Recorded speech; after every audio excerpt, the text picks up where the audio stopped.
The views, opinions, and content of this show are those of the host, guests, and callers. They do not necessarily reflect those of Local Matters Broadcasting LLC, its owners, partners, affiliates, assigns, or heirs. Having said that, it's now time to say good morning, St. Johns County. Welcome to the weekly radio show of the St. Johns County Council on Aging, better known in our community as the COA. We are your local nonprofit agency who for the past 51 years has been leading and advocating for the dignity and independence of seniors and responding to their changing needs. I'm Brian Robinson, Program Director for COA, broadcasting to you live from the studio of WFOI 102.1 FM, your local radio station for news, sports, and talk. It's good to be back with you after having been gone last week while I was on vacation, so I hope that you enjoyed whatever program was in our place, but it is good to be back in the studio with you this morning. And before we get into our show, let me remind you that if you have a question, comment, or a suggestion for our radio show topic, or if you just want to compliment me on my ability to peel an orange while playing the drum set, you can send that email to radio@coasjc.org. Again, that's radio@coasjc.org. Joining me this morning in the studio is Michelle Damon. She is the Executive Director of Prevention Coalition of St. Johns County. She began serving as the Outreach Director in 2022 and then became the Executive Director in December of 2024. She's been a resident of St. Johns County since 1989. Her prevention journey began working with at-risk children and families in 2003 in early education, in both the classroom setting, then in administration. She then transitioned into providing in-home parenting education, case management, family risk assessment, and resource linkage to at-risk families in St. Johns County in 2016. Prior to coming on staff, she served as Prevention Coalition's Executive Board President for 2 terms. And she is totally dedicated to Prevention Coalition's mission. She is passionate about advocating for the importance of prevention at the local and state level to reduce the access youth have to dangerous products marketed to them by the alcohol, tobacco, and vape industries. She loves spending time with her son and her family or volunteering out in the community. Good morning, Michelle. Good morning. Thank you for having me. Well, it is great to have you in the studio this morning. And so this first segment, what I wanted to do is just give you some time to talk about the mission of Prevention Coalition, which I got on your website to do a little bit of research. And it states this. It says that the mission of Prevention Coalition is to nurture, educate, and encourage people to make healthy choices that will foster mental wellness and prevent drug, alcohol misuse, and or addiction. So if you would, educate our listeners in this first segment about what you're doing to accomplish that wonderful mission. Sure. So we do this kind of in 2 ways. The first would be through education. And so we want to present, what the latest science and data is showing us about drug and alcohol misuse, both the impact on our kids and teens, and the way that things are marketed to them that they may not realize. And we want to deliver this education always, whether it's to teens and kids or to adults in a judgment-free kind of zone. We're not trying to impose or change anyone's beliefs. We're just trying to present the facts, no scare tactics, just what the data is showing us. So that would be the first kind of fold, would be the education. And then secondly, we want to foster mental wellness and resiliency. So we want to give tools. And so we talk about positive ways to cope with stress and kind of building community because we know that people who have community, an accountable person always to reach out to that's consistent, or have a hobby or a passion or a positive way to let stress go in tough times, they're much more less likely to fall into addiction or to misuse substances as a coping mechanism. So those are kind of the 2 main pillars of how we want to accomplish our mission. Mm-hmm. And as I'm hearing you describe this, I'm thinking back like all the different things that I saw as a kid growing up, right?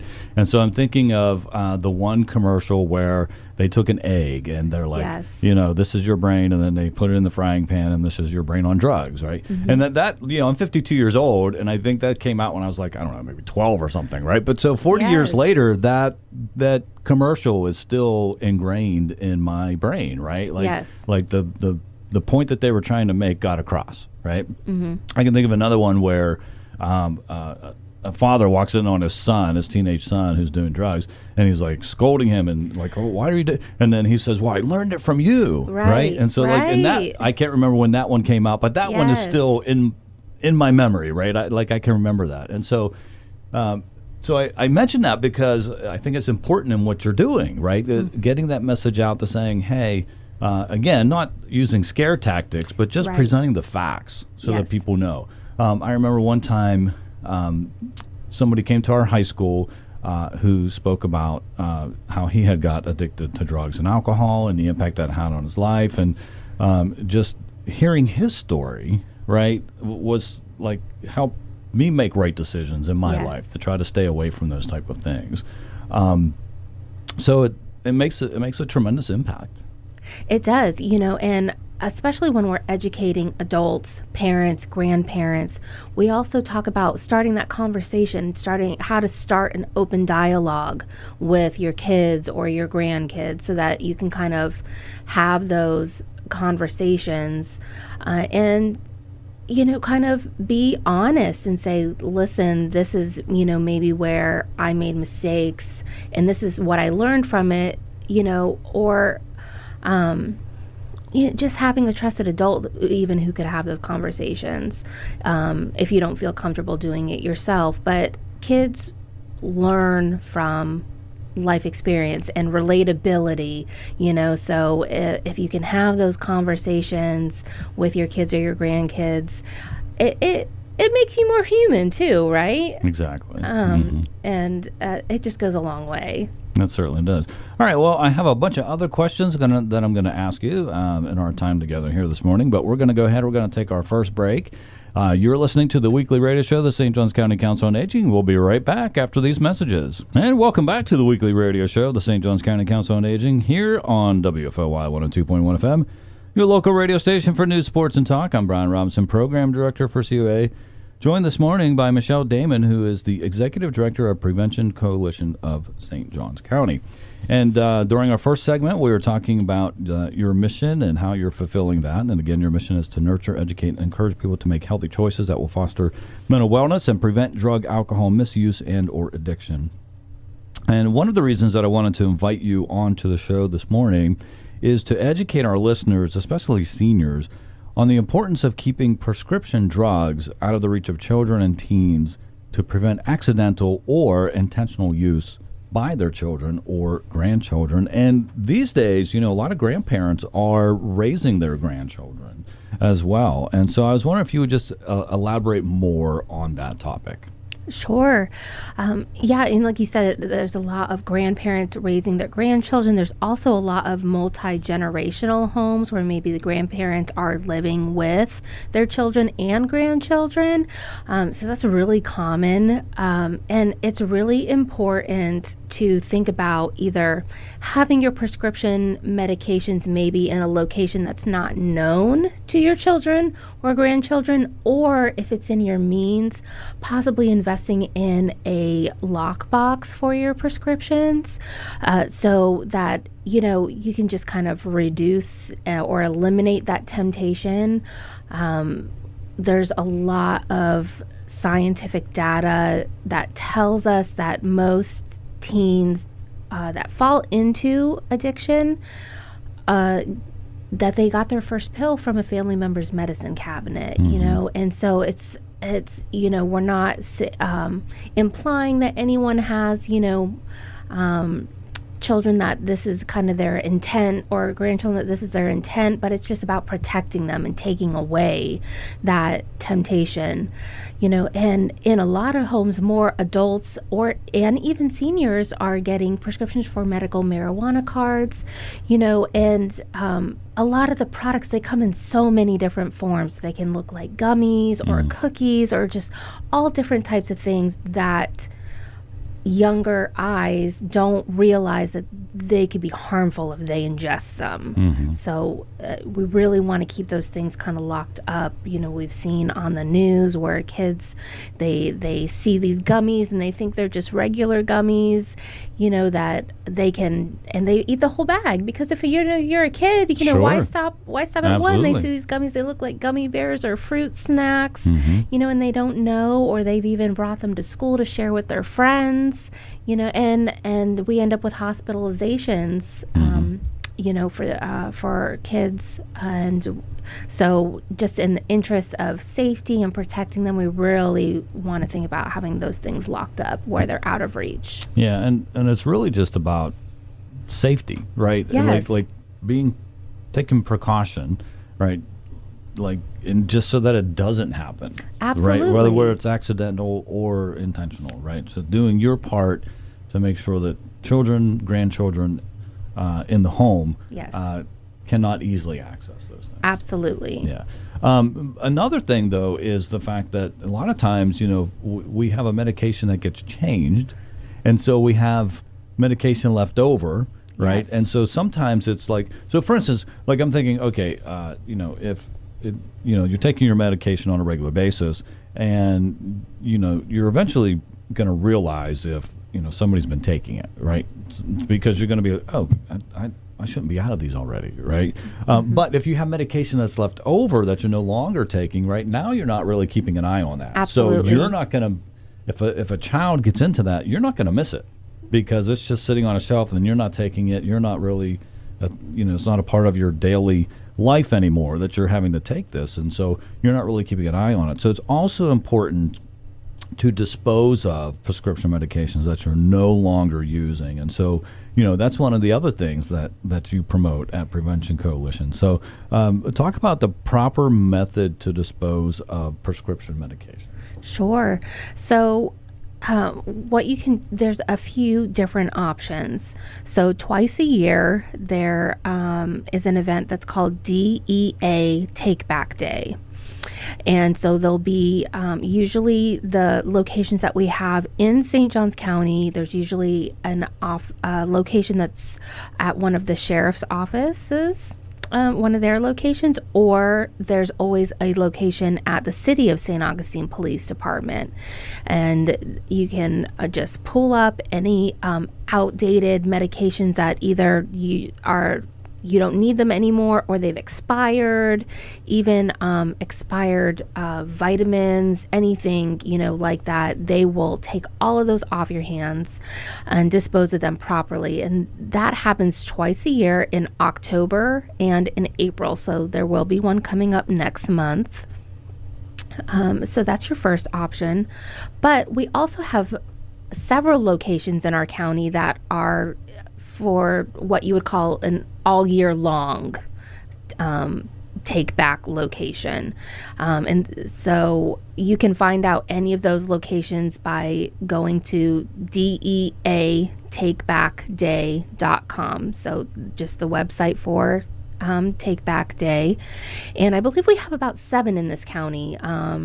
And they're just pharmacies that will, any day of the year, you can bring those outdated meds or unused meds in, and they'll dispose of them. The other option is we provide free of charge for anyone in the county that needs it, any businesses, like your senior centers or anything like that would like it. We provide a product that's called doTERRA. And the way that this product works is it comes in it's a resealable pouch. So you would just take the top off, open it up, pour your old meds or your unused meds in there, add some water, seal it, and shake it up, and it will deactivate those medications so that you can dispose of them safely. It's kind of an old school of thought that people would flush their medications, and we really want to educate and discourage that, because then those medications get into our waterways and it impacts our fishing, locally here. And so we really want to educate that that's not the best way to dispose of those medications. And so doTERRA is what it's Yes. called. And I've used that before. It's real simple. I mean, it's just a bag. You open it up, put your medication in there. Like you said, you add a little bit of water, Yep. correct? Just shake it up. And then shake it up, and then it goes into the toss it. garbage, Yes. right? Yeah. And then that's a safe way to dispose of it. And then, because then it goes to a landfill, and then it's going to properly decay. Yes. All right. So that's a good thing. A good easy way to do it, and they can get that from you if they want. Absolutely. Very good. And I just think that's important for folks to remember, that it's very important to get rid of the things that you're not using, so that it doesn't get into the wrong hands, right? Yes. Into the hands of children or grandchildren that you love very dearly. You don't want to see them get a hold of those. But then also you're properly disposing of them, so that it's not hurting, like you said, not hurting our waterways. Right, or impacting our wildlife. We have a lot of avid fishers, fishermen and in the area, and we want to keep our water clean and our fish healthy, and so. Oh, fantastic. Okay, so one of the things I was noticing on your website is you do some different outreach projects.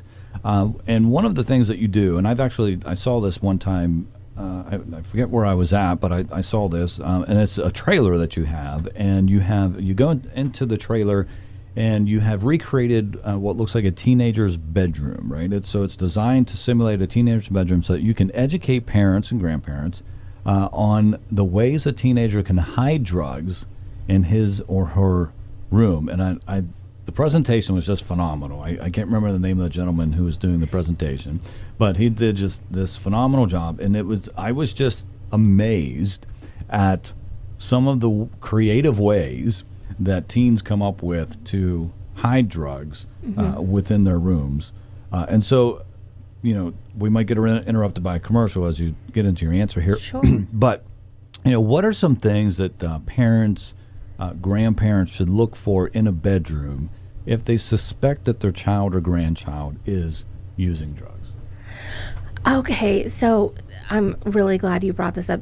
So this is the Hidden in Plain Sight program that you're talking about, and it's a really exciting program. And, we really want to educate grandparents and parents on what the signs and symptoms are that there may be, a alcohol or substance use issue, or that there even could be, maybe some mental health issues going on. We do educate on that as well, and so, and we also touched on a few other topics too as well. It's a very in-depth program. But some of the things that, you want to look for might be, do they have an extra cell phone?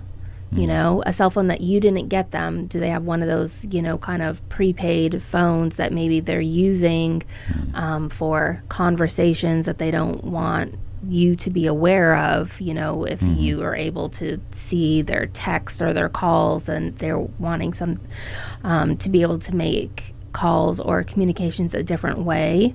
We've seen that so that they can call or arrange meetups to get things that maybe they're not supposed to have, or apps that may be on their phone. Snapchat is a big app. All right, hold that thought. That music means we've got to take our next break. We'll continue to answer this question right after these messages. You're listening to the weekly radio show of St. Johns County Council on Aging. We'll be right back. And welcome back to the weekly radio show of the St. Johns County Council on Aging here on WFOY 102.1 FM, your local radio station for news, sports, and talk. I'm Brian Robinson, Program Director for COA. Joined this morning by Michelle Damon, who is the Executive Director of Prevention Coalition of St. Johns County. And before we continue our conversation, let me just let everybody know that next week I will have Jeff Hauk with us with the 1905 family of restaurants, joining us by phone to talk about the Community Harvest Program at the Columbia Restaurant. So if you are somebody who loves to eat at the Columbia Restaurant in Old City, you can go there during the month of September. And when you eat, you will be given, with your check, you'll be given a little card that lists various different nonprofits in our area. And you can mark one of those, and 10% of your bill will then go to that organization. It won't cost you anything. The restaurant donates 10% of your check to that organization, which includes St. Johns County Council on Aging.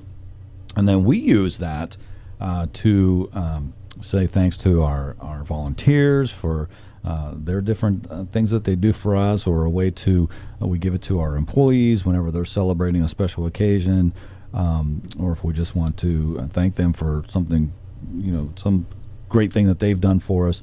So it's just a great way for you to support COA, and then us in turn celebrate the volunteers and employees who help us do what we do. So next week you can learn more about that. So tune in, same time, same place, right here on WFLY 102.1 FM.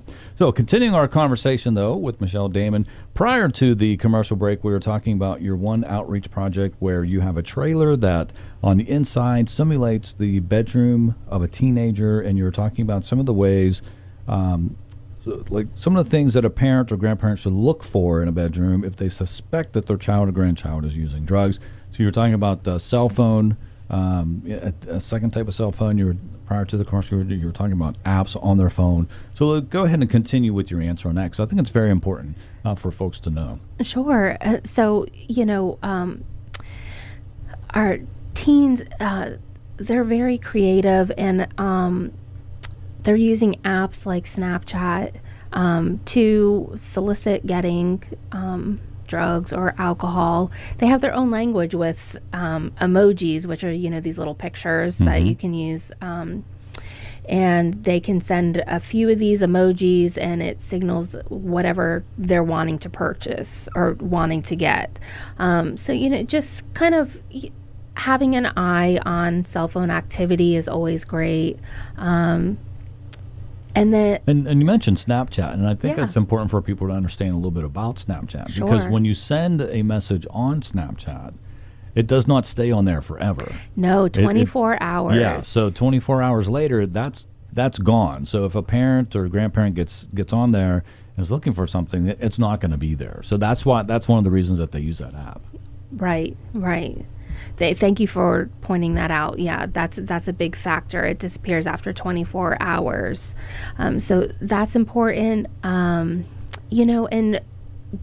if you really kind of have concerns that they're showing symptoms, and when I say showing symptoms, I tell grandparents and parents all the time, you're kind of, you know these kids best, right? You see them all the time. So if you have a child or a grandchild and they go from kind of being this happy kind of, go like as happy as teens can be, they have changes in mood, of course, but their usual temperament that you know them to be, they go to not acting that way at all anymore. Their temperament just kind of totally changes. They were involved in activities or sports, and kind of all of a sudden they don't want to participate in those things. They don't find joy in those things anymore. Their friend group has changed. Those are kind of the big indicators, and just one alone is not cause for serious concern. But if you're seeing a few of them kind of coupled together, then that's when you're like, okay, maybe a light bulb goes off. Maybe I need to take a deeper look. And that's when we're encouraging parents to kind of take a deeper look into their room and just look for things that could be indicators. So this could be, possibly, do they have old cans of whipped cream in their room? That would be an indicator of using an inhalant. If you inhale the fumes coming from the whipped cream can before the whipped cream comes out, things like, so that's just one example. Maybe that's not the most common, but, just things that look out of place in your teen's room.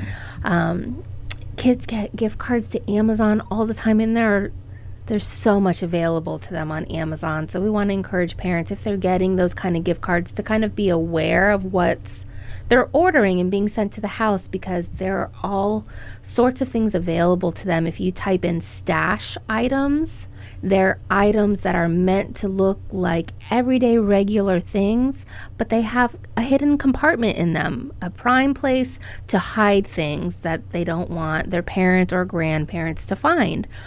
An example of this is we have what looks like to be a regular Monster Energy can. Mm-hmm. Looks exactly like the real thing. It's weighted to feel like, because it looks like it hasn't been opened, so it's weighted to feel like it's filled with liquid, but the top comes off and it's hollow on the inside, and so you can hide things in there. That's just one example. They make all different versions of items like that, and they market them on Amazon as items for you to take on vacation with you that you could hide your valuables in. That's how they're marketed. But the caveat is that a lot of them come with 2 or 3 smell-proof bags. Why are they including smell-proof bags? That would only be for hiding substances. Right. Mm-hmm. But kids are smart, and that they are inventive, and all of these things are available. There's also CBD products or synthetic THC products, which would be like they're called Delta 8 or Delta 9.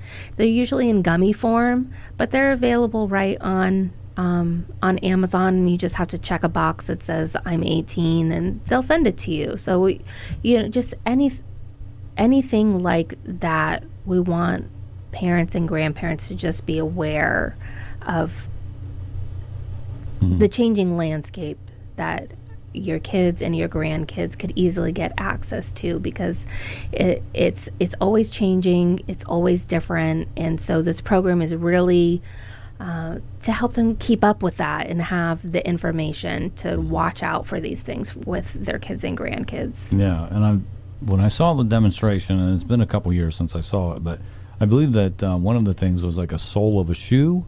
I think that that's another one. Like the sole was like hollowed out or something, and then that was a place that you could stash in the drugs. Yes, and they make hats, hoodies, shirts, all of just different apparel items that have hidden pockets in them.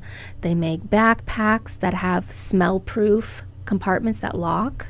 All right, that music means we've got to take our next break, but we'll continue our conversation right after these messages. And welcome back to the final segment of the weekly radio show of the St. Johns County Council on Aging here on WFOY 102.1 FM, your local radio station for news, sports, and talk. I'm Brian Robinson, Program Director for COA, joined this morning by Michelle Damon, who is the Executive Director of Prevention Coalition of St. Johns County. And prior to the commercial break, we were continuing to talk about some of the different ways that teens can hide things from the parents or grandparents as far as their drug use and things of that nature. And so thank you for those tips. And, we're kind of running out of time here, so I kind of wanted to move on. I did want to make our listeners know, because I like to do this as often as I can for our nonprofits, is that Prevention Coalition is a 501c3 nonprofit, which means that you rely on financial contributions, you rely on grants, you rely on volunteers. So how can people donate financially?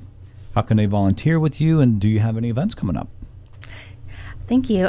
Yes, please come volunteer with us. We love volunteers. We can always use more.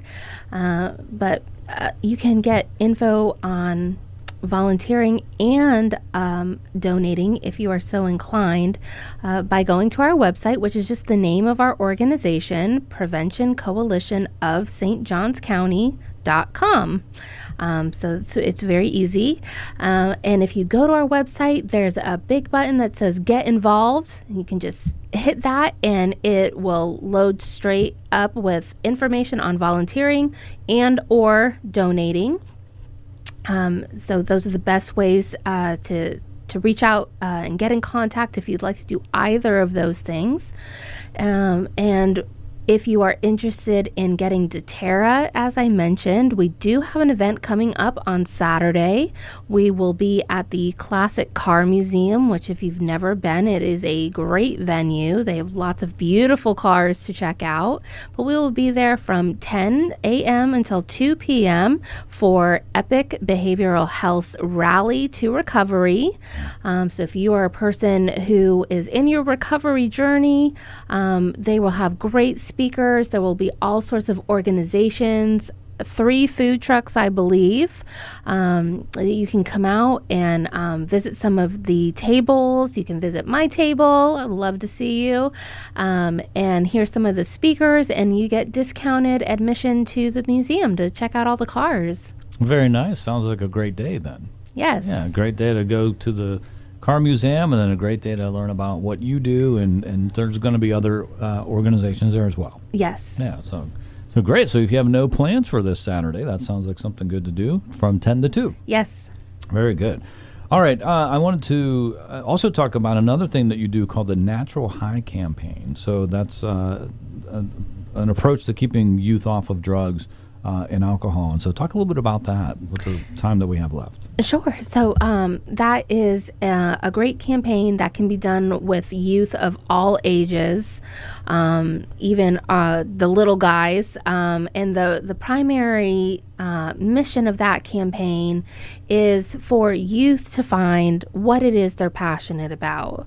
And it's different for all of us, even us as adults. It could be sports for some kids. It could be the arts, being creative, art, singing, dancing. It can, for some people, it could be their faith. It could, it's different for all of us, but it is a program designed for kids to try out different free activities to find something that's going to ignite a spark.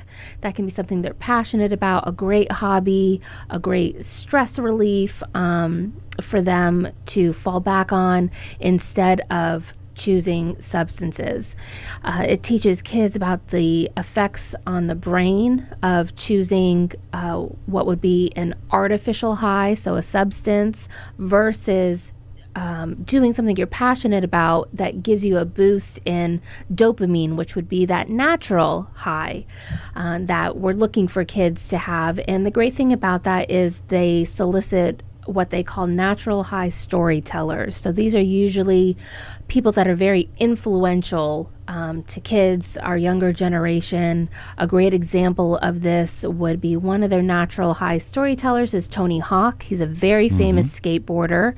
So when I go into schools and I play his video and he talks about his story and how skateboarding has been instrumental to him and how he has chosen to live a clear and present life free of substances, it's really impactful to kids. And then we have some great discussion. So it's just a wonderful program. And you speak of dopamine, and I think, sometimes we forget. I mean, that's, as human beings, those chemicals are in our body, and the dopamine is a good thing, right, to have. And so sometimes when we are, down, or if we're someone, like myself, I've dealt with depression since I was a teenager, and a lot of people who are depressed tend to navigate towards the drugs or alcohol because it gives them what their body is not giving them, right? Correct. Yeah. Yes. And so this is a great program to say, hey, try to find some things that you're passionate about, that you enjoy, that will allow your body to create the dopamine on itself, rather than you're trying to find the same, a similar type of high from drugs and alcohol. Right. Yes. Exactly. Yeah. Exactly. That's fantastic. Well, we just have a few minutes left of the show, and thinking about as you look to the future, right? What are some goals that you want to see your organization accomplish? Our organization, we're small but mighty. We are not widely known, I would say, in the county. So, our main goal is really just to continue increasing our volunteer base, to really get our names out there and be in as many places as we can. So, the more volunteers we have enables us to be in more places, and just really grow our impact on St. Johns County. 90% of what we do is local in St. Johns County. Maybe 10% is in Putnam. They've requested us to come, and so we do try to put a little bit of our efforts into that community as well. But the majority is all locally based here, right in St. Johns County. So that's, if you contribute, that's where your dollars are going. That's where most of our volunteer man hours are spent, and so we just want to make as much of an impact as we can in our local area. I believe off the air you had said you have something coming up in Hastings soon that you're doing. Yeah, so we have a great initiative this year. We received $7,000 from United Way to allow us to bring some natural high events specifically to the Hastings area. So we will be planning those and working with some of the schools in that area and businesses there to bring some activities to the youth in that area, where maybe a lot of youth there normally wouldn't have exposure to some of those activities. And part of what you're doing too is really trying to break the cycle, right? The generational cycle, right? So like a lot of times someone who grows up watching their parents abuse alcohol and drugs, and so then that just becomes like kind of normal for them. And so you're also, you're trying to break that cycle of generation, so that you're hoping that this teen will be the one that says, okay, I'm not going to embrace that type of lifestyle, because it just has so many negative impacts on somebody's life, right? Yeah, absolutely. And that's why we come with education, and the big thing is the teens, they want to know the why, and we mentioned some of those commercials that you and I remember from our childhood, but they never gave us the why. They just gave us don't do it. And what we're finding is that that's not enough for teens. All right, I'm sorry, that music means it's time for us to end our show. Thank you so much for coming on the show today. Thank you. All right. Again, that's Prevention Coalition of St. Johns County. Get onto their website to learn more. Have a great day, everybody. We'll see you here next week.